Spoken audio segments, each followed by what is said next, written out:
and welcome to City Club of Portland's Friday Forum, Oregon's premier public affairs forum. I'm Sue Thomas, president of City Club, and I welcome you all, those of you here at the Governor Hotel and those of you listening on OPB and KPBS radio or watching on cable television. Thank you for joining City Club today, Friday, July 31st, for the final forum this summer. Today, in the first of City Club's two-part legislative wrap-up, we welcome four of Oregon's most prominent legislators who will offer an experienced perspective on the successes and failures of Oregon's 75th session. But first, some announcements. In consideration of those sitting close to you and those in our radio and television audiences, I ask that everyone in the room who has not already done so, please silence your cell phones or other noise-making devices. As always, we offer our appreciation to our Friday Forum corporate sponsors for this quarter, without whose generous financial support, these time-honored City Club luncheons would not be possible. Our corporate sponsors for this quarter are the Confederated Tribes of the Grand Ronde and the law firm of Stoll Reeves. Please join me in thanking our sponsors.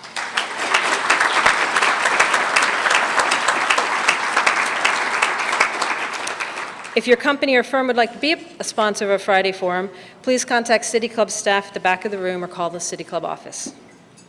City Club's popular Citizen Salon Dinner and discussion series continue with intimate meals and informed discussions on a wide variety of topics, from the role of a chef in a progressive society to Portland's thriving urban chicken population to the Obama administration.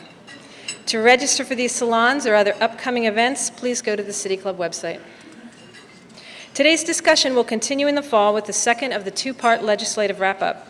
On September 11th, City Club welcomes Representatives Jules Copel-Bailey, Chris Garrett, Tobias Reed, and Ben Cannon, who will shed a newcomer's fresh eye on the results of the 75th legislative session. And now to today's program.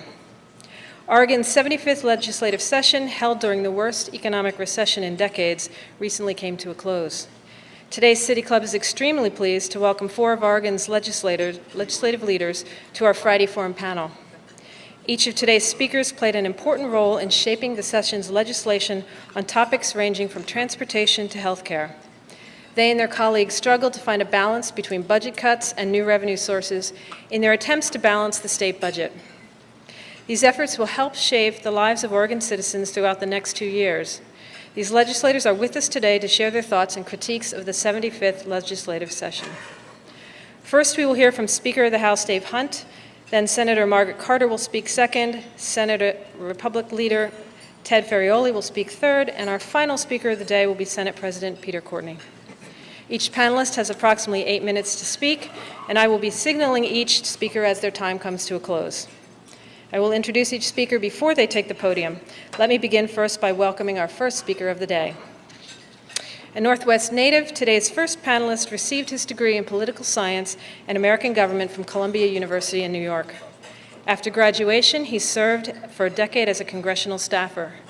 In 2001, he assumed his current position as executive director of the Columbia River Channel Coalition and the Association of Pacific Ports, where he works to enhance trade and job opportunities. First elected to the House in 2002, he was chosen by his Democratic colleagues to be the majority leader in 2006. This year, he was elected as Speaker of the House. Please help me welcome today's first panelist, Speaker of the House, Dave Hunt.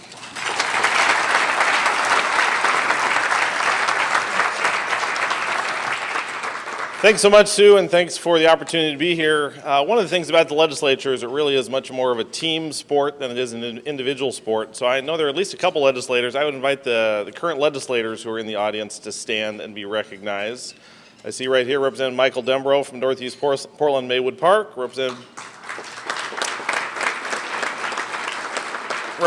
Jules Bailey from Inner, Northeast, and Southeast Portland. Thank you both for being here, and of course, my former Senator, Vern Duncan from Clackamas County is here. It's always great to have Vern here. Vern actually swore me in about 7 months ago as we began the 2009 legislative session, and it's interesting having the opportunity now to look back.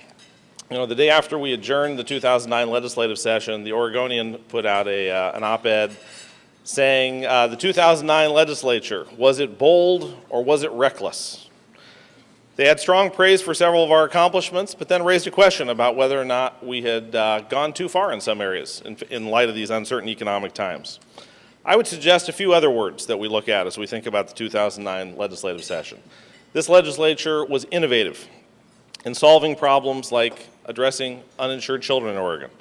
This legislature was inspired to build for our future with things like the transportation package and massive investments in capital construction. This legislature provided great incentives for Oregonians to rebuild our economy and to rebuild the lives of families who have been so devastated by the impacts of this global recession. Innovative, inspiring, providing incentives for a better future. I think those are much better words to describe the 2009 legislative session. Now, Senator Ferrioli, when he speaks, may tell you that the session caused him indigestion, insomnia, and insecurity. But I have a different perspective. Were we bold? Yes, I think the 2009 legislature was very bold. We covered 80,000 uninsured kids and 35,000 low-income adults. We passed a $1 billion, very long overdue transportation package, a major investment in multimodal transportation across our state. We created thousands of jobs through 2 capital construction packages that are already creating jobs in every single county, every single community college, every university, courthouses, water storage, ports all across our state. We really made a major step forward, a bold step forward in making investments in our future. Were we reckless? Not by a long shot.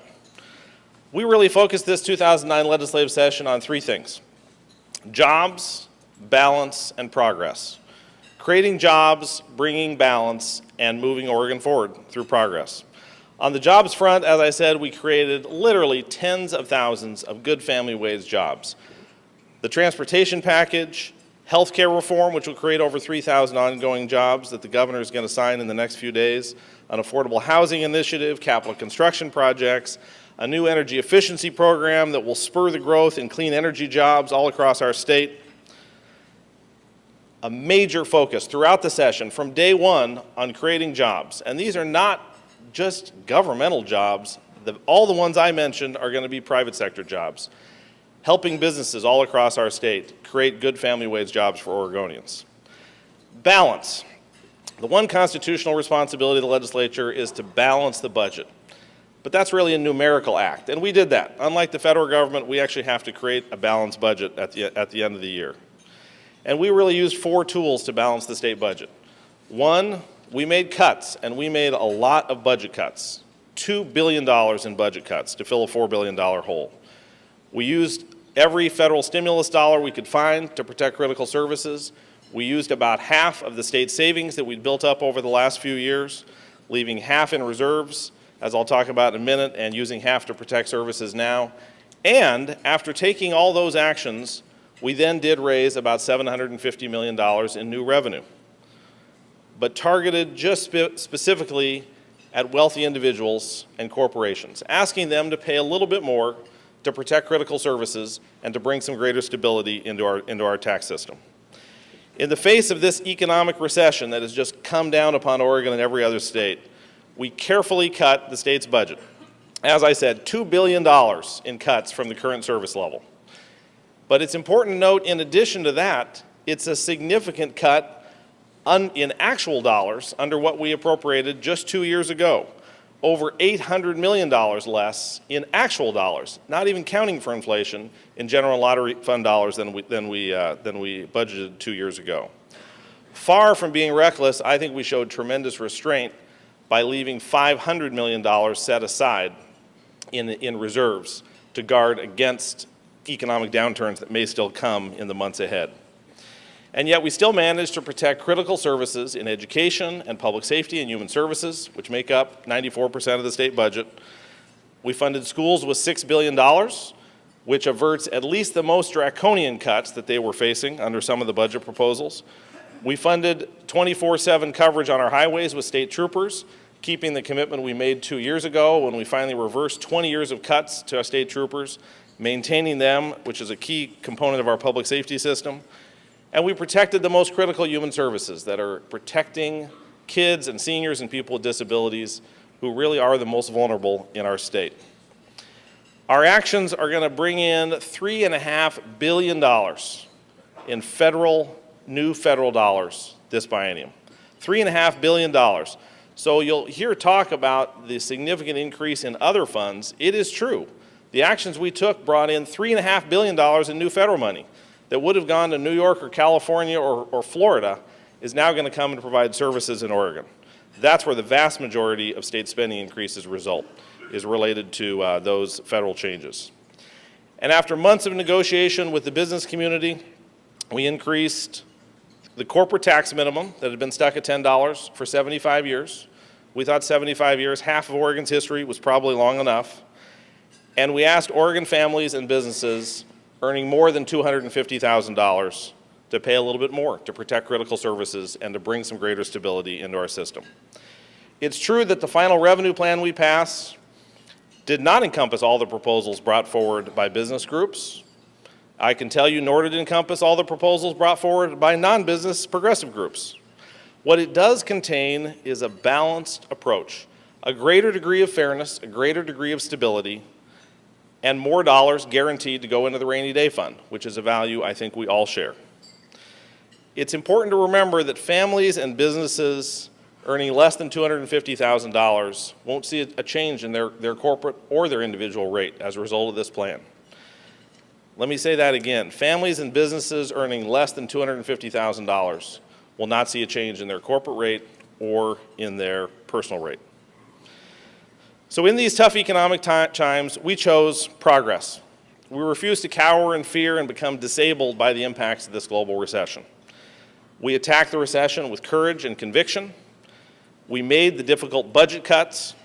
We made what I believe will prove out to be very smart and very targeted investments as we look to a future beyond this recession. And we balanced the budget, but not as it's been balanced so often in the back. In the past, it's been balanced on the back of future generations through crazy borrowing schemes or on the backs of low and middle income Oregonians as tax increases are assessed more broadly. But as we begin to climb our way out of the deepest recession in many of our lifetimes, I believe that Oregon is going to be better prepared as a result of the 2009 session.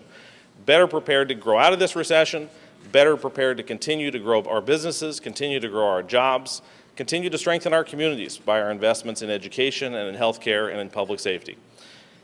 I am very proud to serve in this legislature and honored to serve as the Speaker of the House and honored to be with all of you today.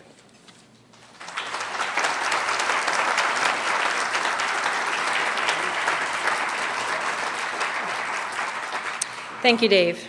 Today's second speaker received her master's degree from Oregon State University and spent 27 years as a counselor and faculty member at Portland Community College. First elected to the Oregon House of Representatives in 1984, she served as state chair of the Oregon Democratic Party. The speaker has received numerous awards for her public service, including the Elliott Human Rights Award. She was elected President Pro Tem of the Oregon Senate in 2005 and began as co-chair of the Joint Committee on Ways and Means this past January.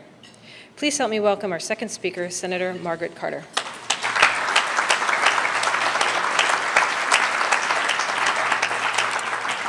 Thank you very much. I'm glad Sue is up here. Otherwise, I would be worried about the gender issue. I am very, very glad to be with you today, and let me welcome the other panelists who live in other parts of our great state, and we want them to know that they're in the greatest city in the state of Oregon. I want to thank the City Club for holding this discussion today, and especially my friend Marge Gafori and Ms. Harris, Amy Harris, who are members of Friday Forum Committee. And I know I was just thrown in because I'm a female and these other guys are the leaders of the pack, but I won't take offense to that because I get a chance to talk, and you know I love to do that. And Senator Ferrioli will, I'm sure, grace you with a lot of conversation because he likes to talk that way. I want to also welcome my dear friend, our Majority Leader. Will you please stand, Senator Devlin, wherever you are. Oh, there you are.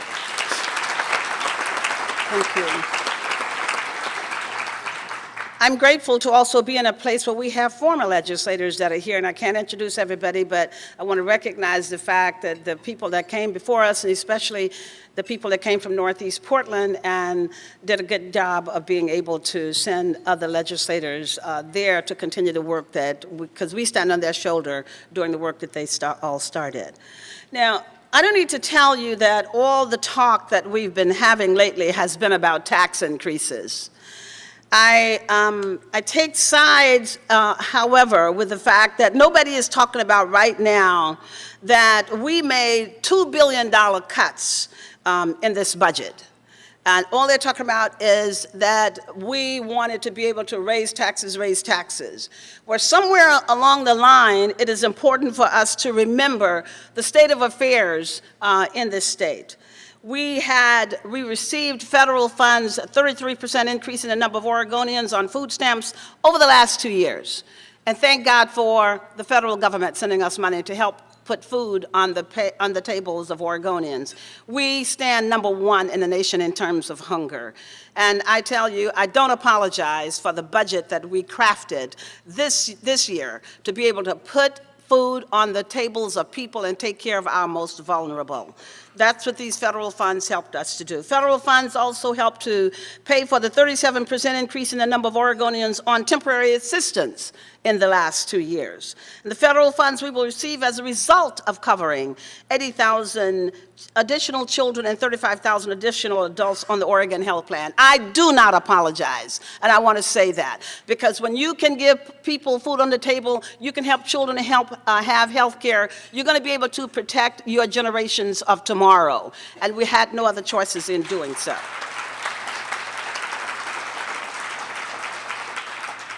The facts are the general fund expenditures in the 09-11 budgets are down from the 07-09 legislatively approved budgets. I want that fact to be hard and heavily heard here today. In crafting the state budget, my counterpart, Representative Peter Buckley, from Ashland, began by agreeing to a set of principles. And I'm saying this to you because many people say we didn't have a strategy, we didn't organize, we didn't talk. And indeed, we did talk. Our strategy was that we're going to focus on jobs and the economy. Senator Courtney and some of the rest of us have been working since November 2008, crafting opportunity for people to go back to work so that we could let that be the first piece on our agenda when we got back, and that was the first budget that was passed in January. We knew all too well that our children would not be sacrificed. Our seniors and Oregonians with disabilities. We would not craft a budget on the backs of those most vulnerable people aforementioned. Oregonians depend on opportunities in education, access to affordable health care, a level playing field for business and safe communities.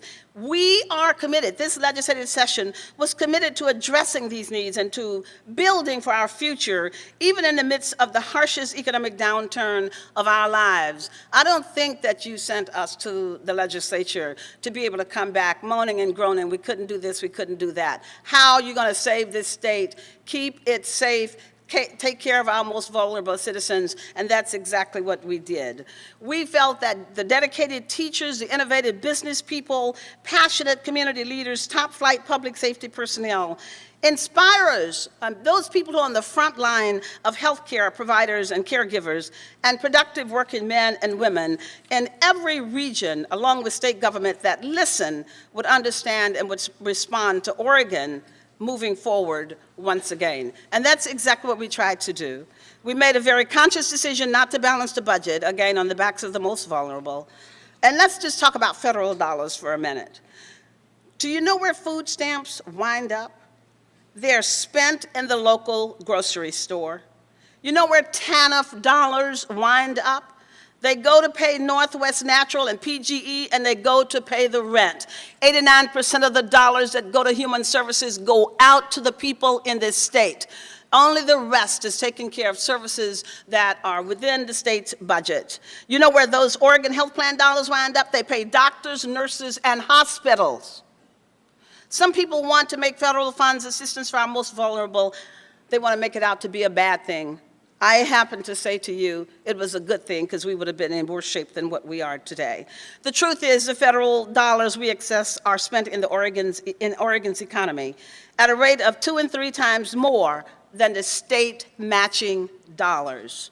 One thing you probably noticed about our principals is that they put a value on the working people, and that included our outstanding state employees. Throughout the session, we heard often that private sector employees were being added to take pay cuts and getting laid off. Critics said state employees weren't being asked to sacrifice. That's not true. I have stripes on my back to prove it, because they will tell you, don't make me take a furlough, don't make me take a vacation, don't. And in the end, we got together and they saw the condition of the state, and those state employees came together and say, Senator, we understand and we want to partner with this situation so that Oregonians can see us working together. Based on the budget we passed, the governor and the 2 largest public employees unions announced a contract agreement just earlier this week. That will require state employees to take 10 to 14 days of unpaid furloughs over the next 2 years. That is the loss of the minimum of 1 week's pay. And for the 25% of state employees who make less than $30,000 a year, that's a significant decrease. State employees have some skin in the game, and I want you to know, all of us did. Even with the measly $19,000 that you pay us as senators, Peter Courtney cut that budget as well.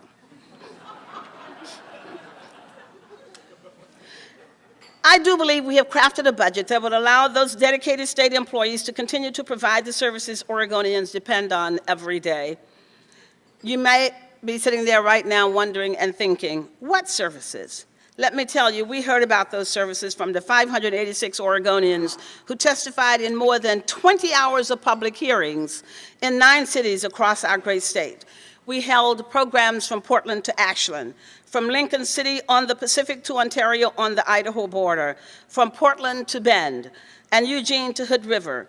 And you know what, just a little passing by, I rode in this great, big, noisy airplane by the National Guard, and I thought I couldn't hear for another 5 minutes after that fact, so I got my time. And we heard from a mother in Portland who asked us not to cut funding for the trauma care system that saved her daughter's life when she was shot in a teen nightclub. We heard from all Oregonians, dozens of Oregonians, and because I'm having to stop because I ran over my time, what I want to say to you in closing is that this budget asked everybody to make similar changes without throwing anybody over the side. It's a budget that will not only let us through the next 2 years, but put us in a position to thrive when this recession is over. Thank you.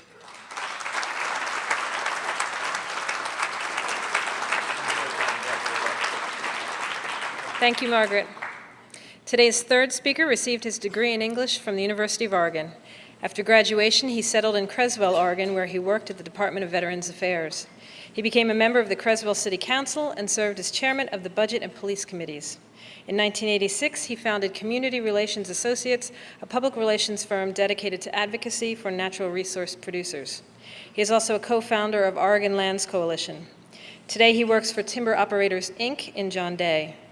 He has served as a senator since 1997. Please help me welcome Senate Leader Ted Ferrioli.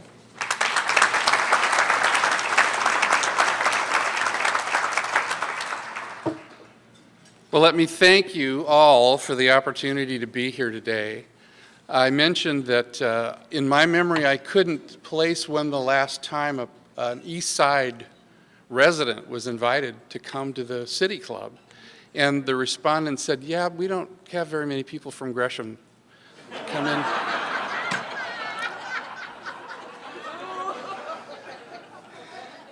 I am the Senate Minority Leader. I represent all or part of 12 counties, 34,000 square miles in Oregon, all of Baker, Gillum, Grant, Harney, Jefferson, Malheur, Sherman, Wasco, and Wheeler County, and parts of Clackamas, Deschutes, and Marion counties. I am not really sure who I have to thank for Clackamas and Marion counties, but I try to represent them. Before I begin today, I'd like to talk just a little about the minority leader's role, and that is to give a different opinion, and that is to give a different perspective, and I intend to do that today, I hope to the best of my ability. But I will, before I begin, say that if you've watched our interactions on the dais today, you know that we are friends, even though we come from different political perspectives. I'm not sure it isn't a derivative of the Stockholm Syndrome, where people are held hostage. But over the many years I've served with all of these fine leaders, I have come to cherish these relationships.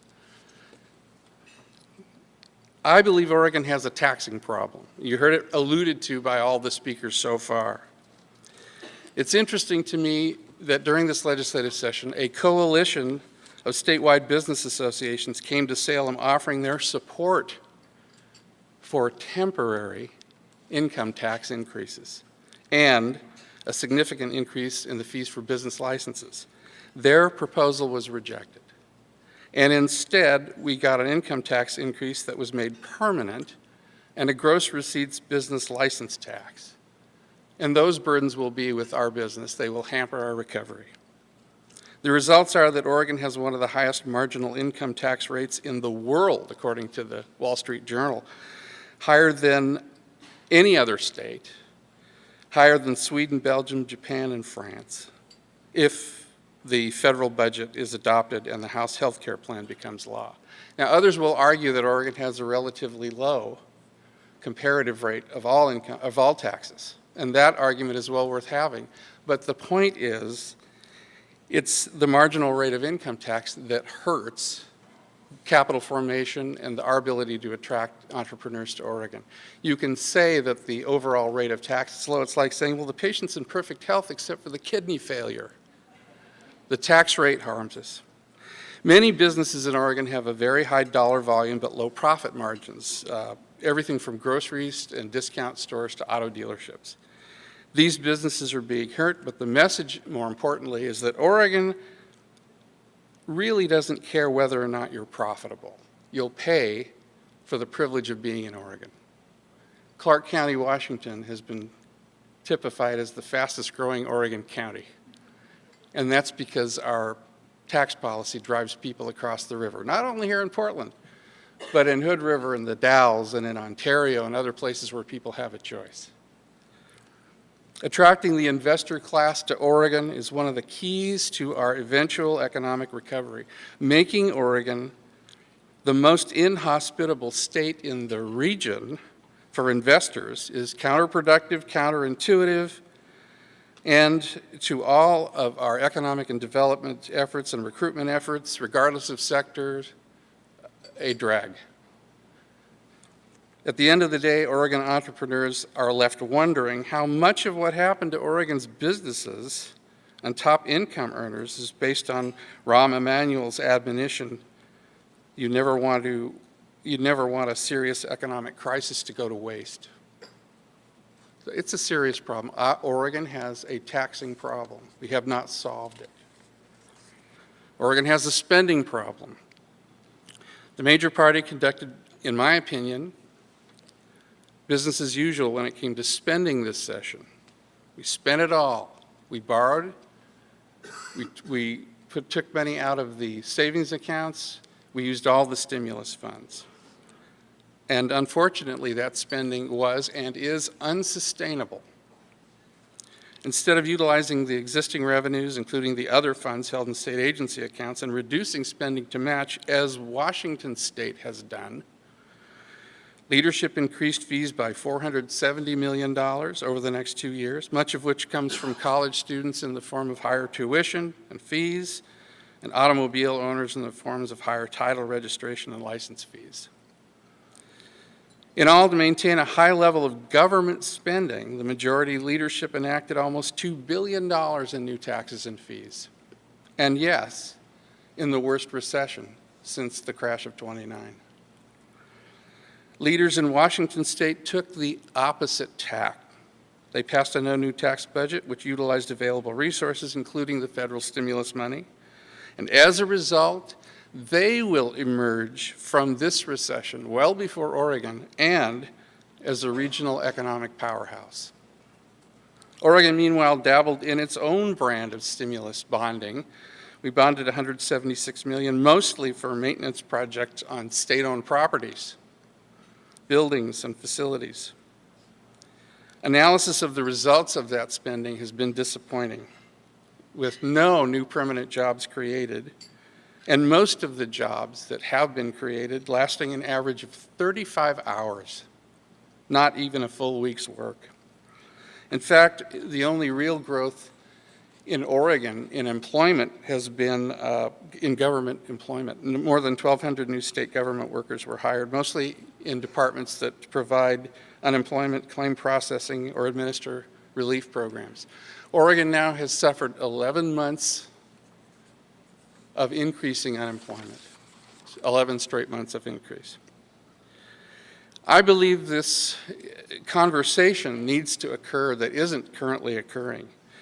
Leaders did not listen to minority voices on very important issues such as land use planning, tort reform, Measure 57, and the initiative process, not just on the tax issues. For instance, Jefferson County, the capital of hunger in Oregon, 25% unemployment, spent 2 years to develop a destination resort overlay plan.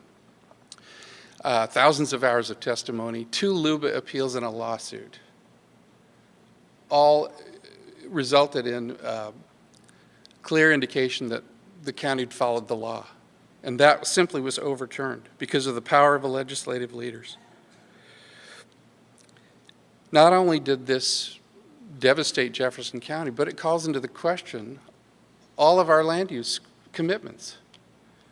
Whether or not Oregon's land use law is broken, and whether or not there's any fairness in the system. What has happened to the Big Look project, and is the fast track created by Measure 47 just a circular trip? The legislature did craft a measure whereby which we extended health care coverage to thousands who couldn't afford it, but they did so by taxing health care benefits of those who can. So if you pay premiums for health care, you'll pay for those who cannot in the form of new taxes. And they taxed health care providers. All this does is create a system of increasing costs and diminishing returns. What we really needed and did not get was a constitutionally valid limit on tort liability. We could not have that discussion. We weren't allowed to have that discussion, and that certainly is a key component. Finally, a coalition made up of district attorneys and police agencies and law enforcement people came forth with a plan to implement Measure 57 and save $72 million in the process. That plan wasn't even given a reasonable hearing. And can I ask, please, in closing, why was it necessary for the legislature ever to have a debate about when no means yes? Thank you.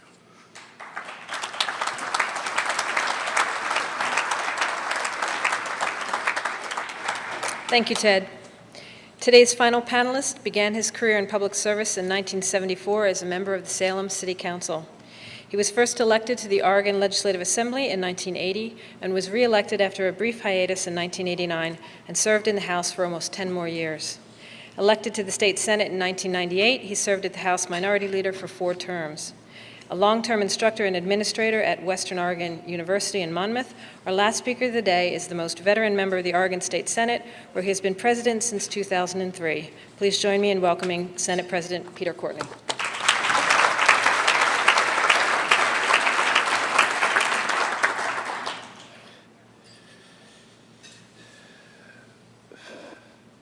Thank you for inviting me here today. I think someone must have, because I was told I was to be here, and so I showed up. I was here last Tuesday in this very room in front of the Portland Rotary Club. I have no idea why they asked me, but they also asked me. And next week I'm supposed to go for the Arlington Club again. I have no idea why they're asking me to do this, since I am not from this world. I am the only non-Portland person here. The good speaker is in the greater Portland area. Of course, Margaret is Miss Portland. She is Portland. And of course, the great Ted Ferrioli graduated from Grant High School, an outstanding athlete, outstanding scholar. He also lived in Portland. His house was featured in one of the Oregonian Sunday article about famous people who lived in the city of Portland. So I have absolutely no connection with the city of Portland whatsoever. I come from Salem, And I want to tell you, though you're probably not real pleased to have me here today, I received 2 cell phone calls as I came up here today. My wife, when she says goodbye to me, she often says goodbye to me. She said to me 2 things. Remember to wear your seatbelt, because I'm in a generation that does not have, never wore seatbelts. And since I have 3, or is it 2, I'm sure you'll research that, Senator Ferrioli, violation of seatbelt laws, she's convinced I'm going to get another one. And number 2, since I voted overwhelmingly for that the cell phone ban, she says, Peter, don't get caught voting for a law that you almost sponsored. So I got 2 calls in the Twilliger curves, and you don't answer cell phones when you're my age, with my lack of dexterity and my deteriorating body in the Twilliger curves. And when I learned what the message was, it was saying, I'm coming today to watch you, Peter, and I could tell by the tone of voice that I hope you mess up. So that was that phone call. The other one was downstairs from my son, who is literally on a fire line as we speak. He's fighting forest fires in Washington Forest Service, and he has sent us some pictures, literally. And it's a very nerve-wracking thing if you've ever been a parent. Your son is a forest firefighter during one of these infernos. But I said to Adam, I got to go. Can I call you after I get through what I'm doing? Because I'm about also to go get into the fire myself. So I have to say I'm very anxious to talk to my son because it's just incredible work. I'm going to change everything I was going to say in view of what's been said. I don't do budgets. I don't do numbers. I don't think Democrats should, because they lose. And I don't think Republicans do policy, because when they do public policy, they lose. So what I'm going to do is simply try to put a new perspective on this and then just sit down. In the movie Saving Private Ryan, when they hit Omaha Beach, a private asked Captain Miller, who was Tom Hanks, what's the rallying point? Captain Miller said, anywhere but here. Captain Miller ordered the men to advance toward a seawall.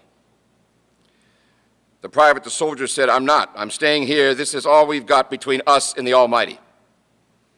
And Captain Miller said to him, you stay here, you are a dead man. Captain Miller did not say you will not die as you move towards that seawall, but he said, for sure you will die if you stay here. When the Oregon Legislature convened somewhere around 9 o'clock in the morning on January 9th, they were in a very dangerous situation. They were facing an incredibly terrible forecast that we knew we were coming. We did not know how bad it would be. The unemployment numbers were staggering to all of us. Claims for unemployment insurance were like never we'd seen.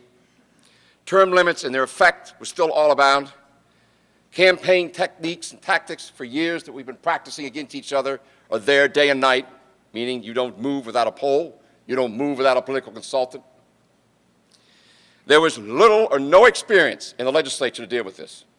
The Speaker was new. The 2 caucus leaders in the House were new. The new caucus leader in the Senate was new. You had 2 co-chairs who had never been co-chairs before. All you had was Peter.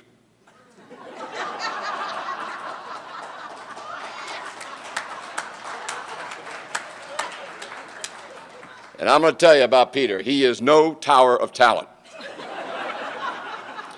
He himself had never been through something like this, including back in 1981 and 83, in which the papers brag about, all you got to do is do what they did back then. Well, let me tell you something. There is simply no comparison. Since 1983, there have been 21 ballot measures that have put constraints on state budgets. 5 different measures have increased prison costs, not just Measure 5, but also 3 measures that affected property taxes.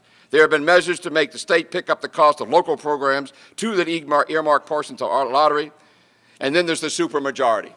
It was totally unlike anything this state or this legislature had ever faced, and this old veteran geezer, who, as I said, ain't no tower of talent.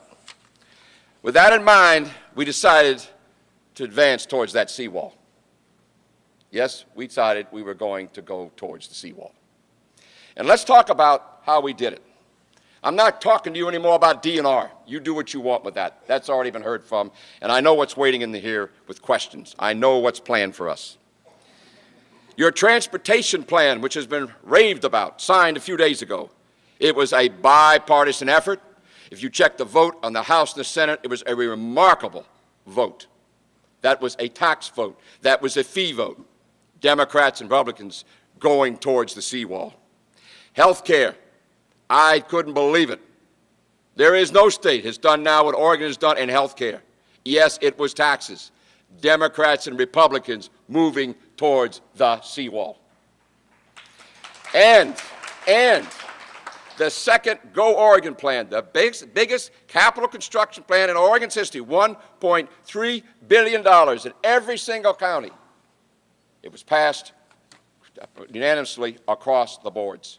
Not unanimously, it was passed by very much a bipartisan vote. Public safety, unemployment, veterans, protecting children, all these areas were bipartisan. Having said that, it's now time for me to close. And this is very interesting.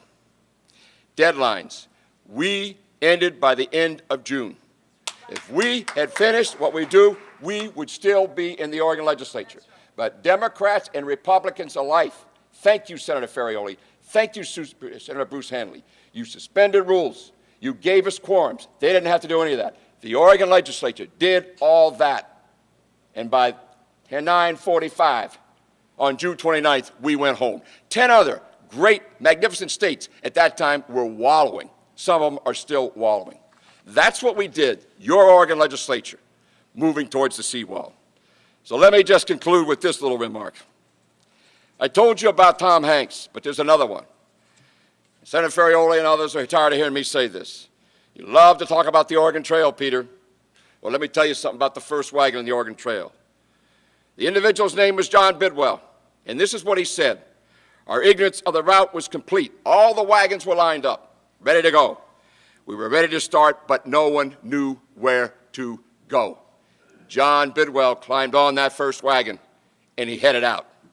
John Bidwell was 22 years old. Your legislature did not know where to go on January 12th. We were on Omaha Beach, but we headed out. We went for the seawall. We did not sit on our hands. We did not wait for the world economy or the national economy to get better. We did not wait for Washington, D.C. We went forward in public policy, in transportation, in health care, and in job stimulus. Together, Democrat and Republican, yes, I've given you the examples, did it? Yes, we headed out. We didn't know where to go, but we found a path. Together, we found a path for Oregon, my Oregon. Thank you.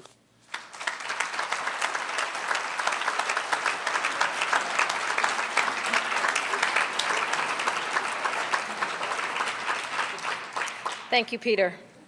The first question for our panel will be from our Board of Governors host. Our board host today is my esteemed predecessor, City Club's immediate past president, Jim Zarin. Jim is a partner at Stoll Reeves, where he works as a real estate development attorney. He has been a City Club member since 1986, has served on the Research Board and the Board of Governors. And Jim promises to keep his question to 30 seconds or less.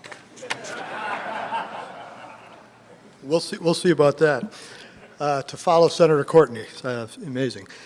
During the last year or so, the Oregonian and others have suggested City Club members are too polite to ask tough questions at Friday Forum, so I want to try to break out of that a little bit and hope what hopefully will be a constructive question. I want to also say that I'm asking it not only as a member of the Board of City Club, but also as a member of the Oregon Board of Oregon Business Association and past chair of that board.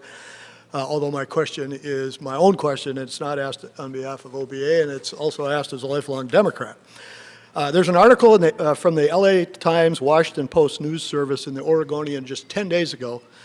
The director of a political institute at the University of California, USC, commented on California's loss of its ability to govern itself as follows, quote, "The rest of the country can learn a valuable lesson from California's inability to deal with its problems. This is where a culture of hyperpolarization eventually leads. Two armed camps, separated by an almost insurmountable gulf, leads you to a point where every single elected representative faithfully represents the views of his or her constituents. There will never be agreement on anything ever." So, despite what Senator Courtney said, with this as background, I want to pose this question to the panel. Why did the Democratic majority of the legislature, at the end of the session, seemingly bow to the pressure from their union supporters to make permanent the increases in tax rates on corporations and higher income individuals, when OBA and other business leaders had both warned that the tax rate increases being permanent would harm the Oregon economy, and proposed an alternative package of temporary, albeit 4 years, but nonetheless temporary increases with kicker reform that would have similarly helped the state get through the recession. So why did the Democratic majority do this when all involved knew that the result could be a political bloodbath when these tax increases inevitably get on the ballot next January? And that pits Republicans and Democrats and conservatives and liberals and business and labor against each other. So to us outsiders, how do we avoid becoming like California on this issue? And why did not wiser heads and tougher political decision-making prevail on this important end of session decision? Well, shall I jump right? Oh. I'm just kidding. Thanks for that question, Jim. That was about 30 seconds, wasn't it? That was close. It seemed like longer. I think it's, if you look at the very constructive role that OBA and some other business organizations played in bringing forward suggestions, bringing forward proposals, as I said in my remarks, we did not adopt every single proposal brought forward by the business community, but I think if you look at the OBA proposal specifically, the methodology for the corporate minimum, we changed to the OBA methodology. The top corporate rate that the legislature was considering at the time that the OBA proposal came forward was reduced to the level that OBA said was the reasonable cap. The original legislative proposal was completely permanent. The final proposal we passed really to the credit of OBA and your advocacy, the corporate changes were made completely temporary. The corporate rate changes were made completely temporary on every corporation, on all income except corporations with above $10 million of net income. And those with above $10 million will just pay, just on that increment above $10 million, an extra 1%. That's the only permanent portion on the corporate rate side. And on the personal rate side, the only permanent rate change is an extra 0.9%. So from 9% to 9.9%. That's the only permanent piece, and that's only above for households above 250,000. So it is true that we did not adopt the OBA plan wholesale. There were not 36 and 18 votes to adopt the OBA plan wholesale. But I think OBA should feel really good about the fact that I would argue 85 or 90% of the OBA plan was adopted, and that's a pretty good batting average.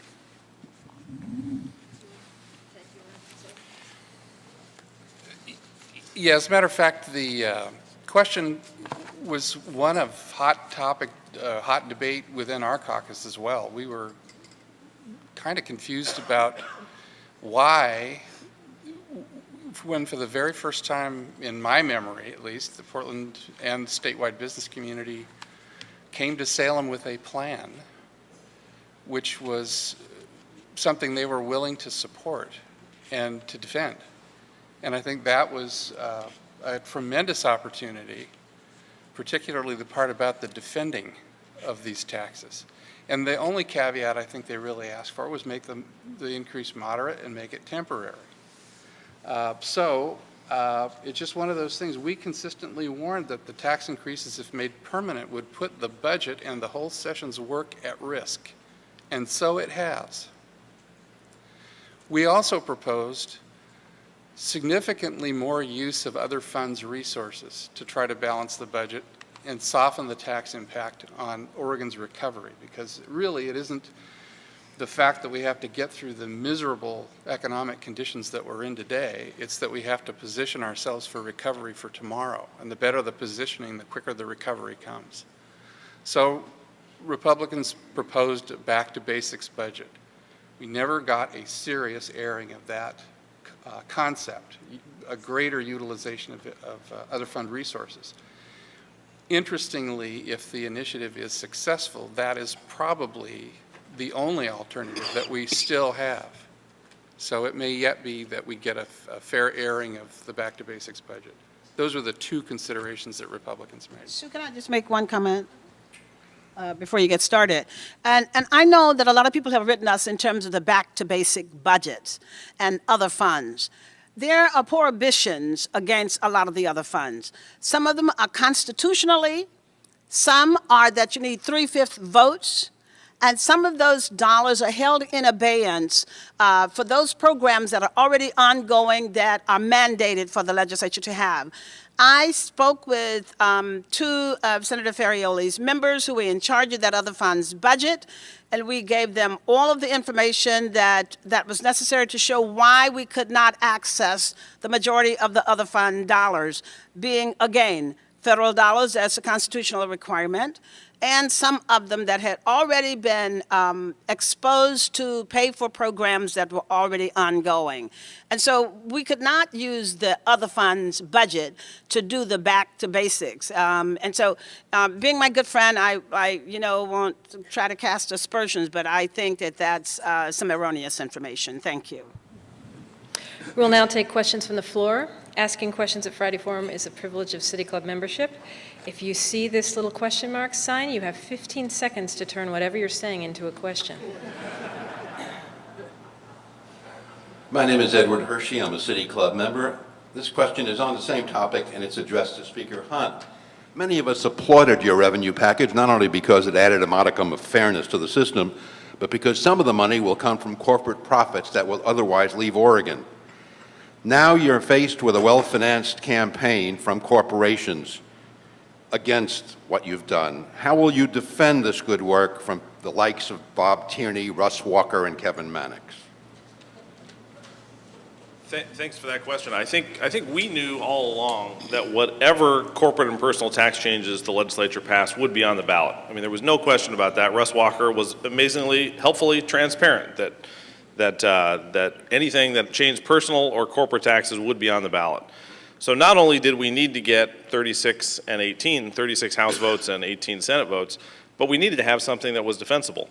Many of us had been down the road with Measure 28 and Measure 30 back in the early part of this decade, which was a very much across the board, hit everybody, hit the minimum wage worker and the millionaire, hit the smallest business and the largest corporation. That approach has been tried. That approach makes no sense. So I think we will be very consistent in telling the message that these tax changes, about half the tax changes are temporary. The only permanent changes, again, impact those corporate rates above $10 million of net income, and just that marginal rate of the amount above $10 million, and impact high-income individuals above $250,000. If you look at what I've done town meetings all over the state with several of my legislative colleagues and in my own district, and I consistently ask, are there any of you above $250,000? And I actually had a couple at a town meeting in Lincoln County who raised their hand. They're above $250,000. They were happy to pay what is going to be a few $100s a year more per them in additional taxes in order to protect schools, in order to protect our public safety system, in order to protect human services for vulnerable Oregonians. So I think I'm actually very comfortable with the voters. I think the voters understood the changes we did last year in terms of changing the double majority requirement after that had been ramped up by Bill Sizemore and others for years. I think they're going to understand this, that these are very modest changes that will still leave Oregon. It will move up Oregon, to respond to one of Senator Ferrioli's earlier comments. Corporate taxes paid in Oregon, if you evaluate corporate taxes paid at the state and local level, we will move up from 49th to 48th. So we will pass Connecticut. I don't anticipate we're going to lose a lot of business to Connecticut. Washington state businesses pay far more corporate taxes than Oregon. Idaho businesses pay far more corporate taxes than in Oregon, and California is in a whole nother world in terms of height above us. So I think these are modest changes, and I have a great degree of confidence in voters. Ted Case, City Club member. I address this to each of you. As I noted in questioning the governor when he last spoke here, Oregon has one of the most volatile and lopsided tax structures in the nation, with a huge reliance on the income tax, a constrained property tax, and no sales tax. This period of economic crisis seems the perfect time to have addressed fundamental tax reform. Question: why did the legislature go the opposite way and raise income taxes on individuals and businesses, making our tax structure even more lopsided and volatile?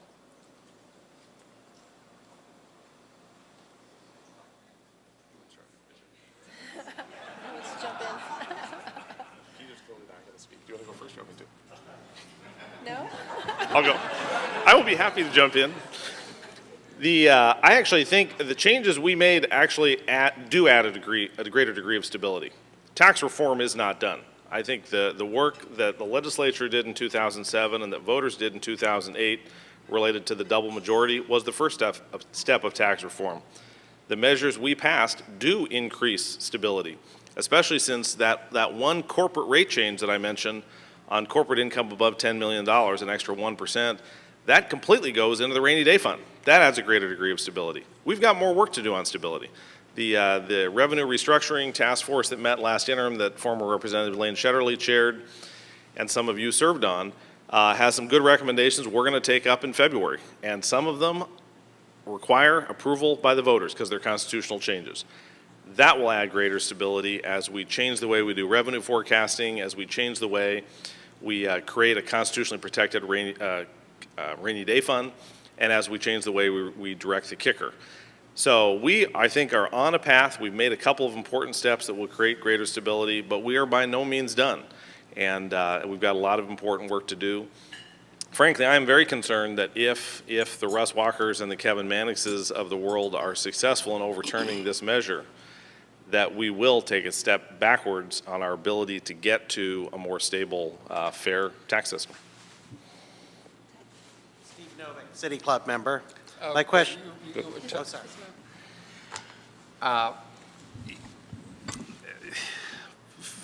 First of all, I think that was an excellent question. The restructuring issue is one that Senator Morse has championed during his entire legislative career. He has begged every listener on both chambers, on both sides of the aisle, to allow an opportunity for a fair and reasonable discussion about restructuring. He is a man of great integrity and great perseverance, and I hope he yet has the opportunity to engage the legislature in the debate about restructuring. He also has great heartburn with the initiative process. One maybe other folks share, but the bottom line is that those discussions have not been entertained. Before I leave this, I'd like to just talk about the issue of missing the point. There's a misapprehension out there that corporations are, mega corporations. We only have a couple of Fortune 500 businesses left in Oregon. 85% of our businesses are small, family-owned, entrepreneurial type businesses. Those are the folks that I think that you will find most strenuously objecting to the higher tax rate, and particularly to a formula that uses gross receipts rather than profit. So the gross receipts issue is part of the heartburn. Nobody will defend a $10 minimum corporate tax, but add the formula, which is gross receipts. Doesn't matter if you've made $1 of profit, you're still going to pay based on what your volume of business is. Add that to the high marginal income tax rate and the very high capital gains tax rate, and Oregon is a financially hostile place to try to do business. That's what small business owners are talking about. Thank you. The issue of volatility of tax structure, I'm not going to get into that. I do think there's a perception that all we have to do is come up with a sales tax and our problems will go away. With the exception of states like Wyoming and Alaska, which are heavily reliant on natural resources, all states are struggling, including Nevada, which loves to gamble. And, while some of us are hoping for a near Nevada experience here in Oregon, the fact is that let's not get carried away about this volatility. The state legislature has been working on it. We will come back in February, I believe, and we will be attempting to work with the kicker and put it on the ballot. You will have a decision to be able to make a much stronger rainy day fund. If that, in my opinion, the only way to avoid the future problems we're having, because I don't believe Oregonians will accept a general retail sales tax, is to create a rainy day fund sufficient that will get us through the next crisis. We can do that. You can do that with the kicker proposal, which is now before the legislature, sponsored by, in effect, Frank Morris's another bipartisan effort. And that would do more to deal with these kinds of crises in terms of your state government than anything else we could do right now. You try to mess with the tax structure and convey to the public all we have to do is have a sales tax and we wouldn't be in this mess. That is not correct. That is not correct. Look at many other states that have all the stools, all the legs to the stools. This thing is that bad. But I do think a rainy day fund, since we have a kicker issue, we do it right in a way that can be accepted, and we will do it in a bipartisan way as well as with the public. That is the way to get through our next crisis. Thank you. I'm afraid we've run out of time for further questions and we'll have to stop for this week. Please join us on September 11th for the second half of our two-part legislative wrap-up. As we close, please join me expressing appreciation to today's speakers, Dave Hunt, Margaret Carter, Ted Ferrioli, and Peter Courtney. We're adjourned.